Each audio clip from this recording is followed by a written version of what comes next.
आज के समय में ज़्यादातर लोग नेगेटिव ही सोचते रहते हैं। किसी भी बात को लेकर हमारा मन नेगेटिव की ओर आसानी से चला जाता है। ना चाहते हुए भी खुद की इमोशंस को कंट्रोल नहीं कर पाते हैं। नेगेटिव सोच हमारे ऊपर नेगेटिव इम्पैक्ट डालता है। हम जब भी नेगेटिव फील करते हैं तो उस समय कोई भी काम ठीक से नहीं हो पाता है। आप खुद को एनालाइज करें कि आप दिन भर में किस समय पॉजिटिव फील कर रहे थे और किस समय नेगेटिव फील कर रहे थे। इसे आप खुद को नोटिस कर पाएंगे कि जब भी आप नेगेटिव फील करते हैं तो आपको अच्छा महसूस नहीं होता होगा। जब आप पॉजिटिव फील कर रहे होंगे तो आपका मन शांत और हैप्पीनेस होगा। उस समय आप एनर्जेटिक ऊर्जा से भरे होंगे और एनर्जेटिक फील कर रहे होंगे। आप अपने मन को पॉजिटिव माइंड में कन्वर्ट करें। किसी भी नेगेटिव वर्ड को पॉजिटिव में कन्वर्ट करके बोले। और आप जब भी सोचें तो पॉजिटिव ही सोचें। नेगेटिव आपको नहीं सोचना है। आप कई लोगों को कहते सुने होंगे कि हम बनते वही हैं जो हम रात दिन सोचते रहते हैं, इसीलिए वही सोच जो हम सच करना चाहते हैं। हम बार बार इसीलिए आपसे मेडिटेशन करने के लिए बोल रहा हूं, क्योंकि मेडिटेशन में इतनी पावर होती है कि रेगुलर मेडिटेशन करने से हम हमारे इमोशंस को भी कंट्रोल कर सकते हैं। पॉजिटिव इमोशंस के साथ जीने के लिए हमें हमारे मन में विजुअलाइजेशन करना चाहिए, क्योंकि इससे हम अपने दिमाग को ज़्यादा पॉजिटिव इमोशंस का एक्सपीरियंस करने के लिए तैयार कर पाएंगे।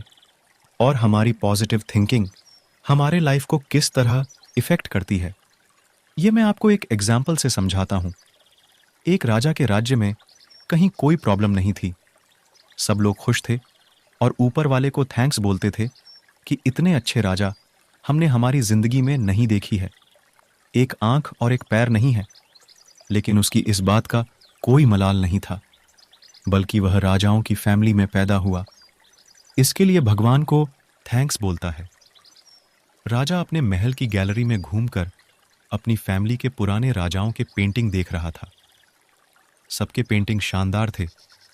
उसके पापा, दादा और परदादा राजा के उन पेंटिंग्स को देखते हुए सोच रहा था कि कितनी बड़ी फैमिली में पैदा होने का मुझे मौका मिला, और जब मैं मरूंगा तो मेरी पेंटिंग भी यही लगी होगी। लेकिन अचानक उससे याद आया कि उसकी तो एक आंख और एक पैर नहीं है। उसकी जब पेंटिंग बनेगी तो कितनी बेकार लगेगी। वो राजा चिंता में पड़ गए और उसने अपने राज्य में यह ऐलान कर दिया कि जो मेरी खूबसूरत पेंटिंग बनाकर देगा उसको इनाम दिया जाएगा। लेकिन सभी पेंटर्स को पता था कि राजा की एक आंख और पैर नहीं है। उनकी पेंटिंग अच्छी नहीं बनी, और उन्होंने बनाई तो उनको फांसी भी हो सकती है। इसीलिए किसी ने भी राजा का ऑफर एक्सेप्ट नहीं किया। लेकिन एक 25 साल के यंग पेंटर ने राजा की पेंटिंग बनाने का चैलेंज एक्सेप्ट कर लिया, और थोड़े ही दिनों बाद वह पेंटिंग बनाकर राजा के सामने प्रेजेंट हुआ, और उसने पेंटिंग निकालकर सबको दिखाएं। लोगों ने जैसे ही उसकी पेंटिंग को देखे, वो पेंटिंग इतनी अच्छी थी कि सभी लोग उसकी तारीफ करने लगे। इस लड़के ने कमाल कर दिया। बस यही तो थिंकिंग का डिफरेंस होता है। आखिर उस पेंटिंग में क्या खास था? उस यंग लड़के ने पेंटिंग में उस राजा को शिकार करते हुए दिखाया था, और शिकार करने के लिए जब तीर चलाया जाता है तो एक आंख बंद रहती है, और उसने राजा को घोड़े पर बैठे हुए इस तरह दिखाया था कि एक पैर ही ना दिखे। और इस तरह उसने राजा की इतनी खूबसूरत पेंटिंग बनाए कि सब उसकी तारीफ करने के लिए मजबूर हो गए। क्या बात है! आपकी प्रॉब्लम का सॉल्यूशन इस तरह निकालो कि सॉल्यूशन निकाला जा सकता है। इस तरह तो कोई पेंटर सोचा ही नहीं था। आप भी अपनी थिंकिंग को चेंज कर सकते हैं।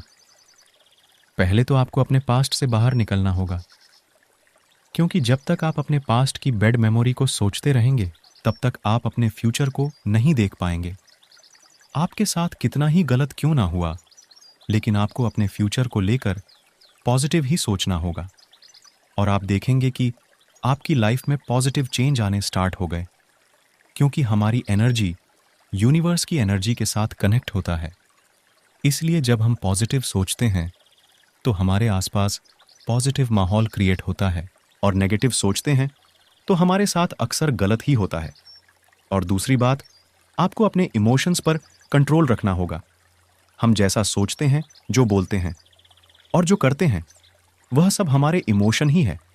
और हमारी लाइफ में जो कुछ अच्छा या बुरा होता है, वह हमारी थिंकिंग और इमोशन के कारण ही होता है। इसलिए तुरंत किसी भी बात पर रिएक्ट करने की जगह आपको अपने इमोशन को होल्ड करना होगा।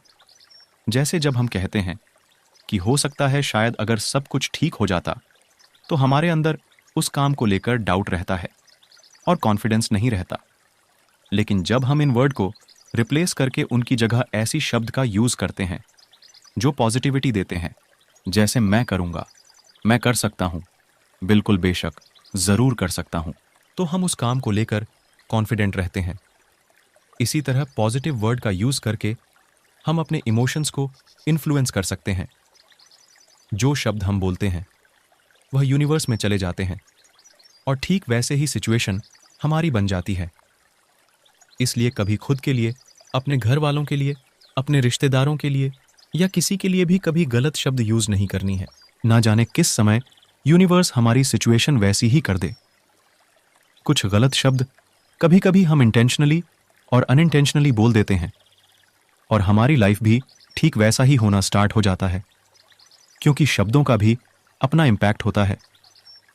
अगर आप नेगेटिव शब्द बोलेंगे तो उनकी नेगेटिव वाइब्रेशन बनेगी और वाइब्रेशन कहीं ना कहीं नेगेटिव इम्पैक्ट डालेगी। हम खाना खाए बिना 2 दिन तक रह सकते हैं, लेकिन सांस लिए बिना कुछ मिनट तक भी नहीं जिंदा रह सकते।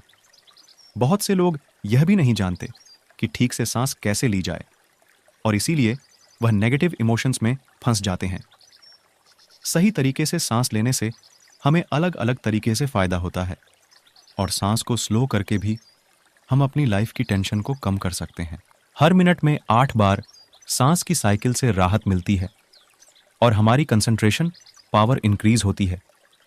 इसी तरह हर मिनट में 4 बार सांस लेने की साइकिल से हमारी इमोशंस बढ़ाते हैं और हर मिनट में 1 सांस की साइकिल से दिमाग से टेंशन और डर पूरी तरह खत्म हो जाता है। इसलिए सांस लेने के फायदे के बारे में प्रैक्टिकल समझने और अपना मूड बदलने के लिए सांस लेने के तरीकों को इम्प्लीमेंट करने से हम अपने इमोशन को कंट्रोल कर सकते हैं।